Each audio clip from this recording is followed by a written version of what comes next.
trying to do a quick little video on relays, how to wire them and stuff like that. This one's fused, which is convenient. I love these things. Got a built-in fuse right on it, so I'm going to add that to it. 30 and 87, the biggest and smallest numbers. If you're doing a regular, just on, not an on. Forget the 87A.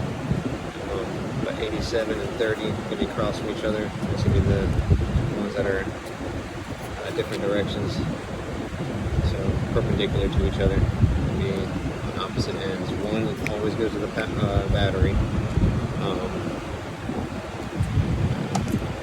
The power source on whatever side, so I have battery listed right there. And the other side goes to your load, which this time is this one is for the fan, so it's a little small electric fan there. Overall, there's a switch between the other two that when that does get power, it clicks and then it gives power to these two. So right now they're not connected, and then when it switches, we'll connect power to the two. Not getting any kind of thing different, but if it's not switched, then that middle one didn't have power. That's the idea of that. So if we do 87 should be your, if you want to keep that one from not having power, do 87 is having the main power, and then 30 would be your load, but normally 30 would be your main power, because see it comes in, would give 87, but right now 87 would have power if I connect to the battery, so in order to stop that, put 87 as your power. It has nothing right now, it can't cross, and then when it clicks, 30 will load it out. That's how I like to do that, just to keep that one from ever being hot, especially because this thing's going to get zip tied under the hood, nothing flop around, hit that hot terminal. Then over here, 85 and 86, so two middle ones. That's how I always remember. You got the two middle numbers, 85 and 86 are between 87 and 30.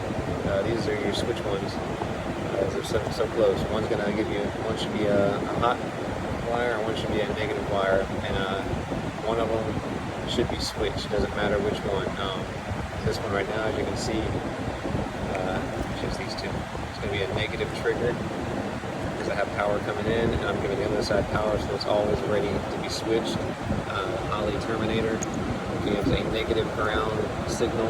Factory, you can go in and change it. I'm not getting into that, but out of the box, it gives you a ground signal. So when it reaches a certain temperature, it gives this wire gives ground, not power. So this side needs to have power, this one has ground, and that can switch.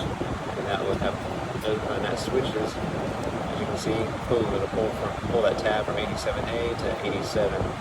This one has power, so it will give power to 30, which is my wire. Normally, if you're using it all the correct way, 30 would be your main power, because that way you have 87A would always have power, and flips, and 87 would have power, not 87A. There's reasons to do that. Right off the top of my head, I can't think of one, but it's like an on-on. You want it on this way or on that way. Could be like a two.